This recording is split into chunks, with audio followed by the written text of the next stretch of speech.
जी भूमिका घेतली ती फक्त या पोटनिवडणुकीबाबत घेतलेली आहे. ही काही सार्वत्रिक निवडणूक नाही. इथला आमदार निवडून येण्याने काय राज्य सरकारच्या याला कुठला काही फरक पडणार नाही. फक्त या निवडणुकीपुरती ही माझी भूमिका होती. स्थानिक प्रश्न विचारत घेता, स्थानिक सहानुभूती विचारत घेता ही घेतलेली भूमिका होती.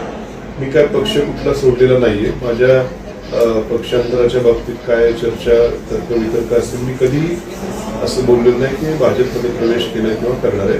मी आजही राष्ट्रवादी काँग्रेस शरद पवार पक्षामध्ये आहे आणि या निवडणुकीपुरती मी थांबण्याची भूमिका घेतली. याच्याकडे कुठलाही तर्कवितर्क लावणे असं माझं मत आहे.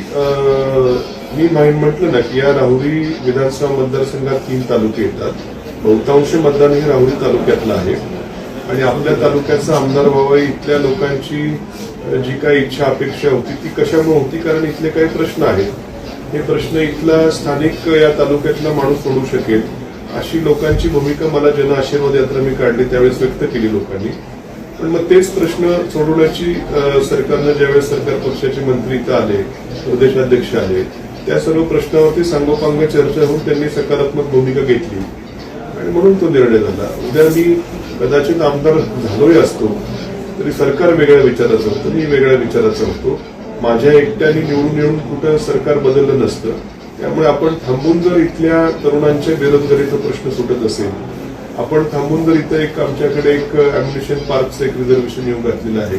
7,000 एकर शेतकऱ्यांची जमीन त्या ठिकाणी बाधित होणार आहे. हे आपण थांबून जर हे प्रश्न सुटणार असतील आणि प्लस सहानुभूतीची किनार आहे म्हणून आपण थांबण्याचा निर्णय घेतला. याच्यामध्ये काय मी पक्ष सोडलेला नाही. मी आजही त्याच पक्षामध्ये आहे, पण ह्या निवडणुकीपुरतं मी थांबण्याची भूमिका घेतली.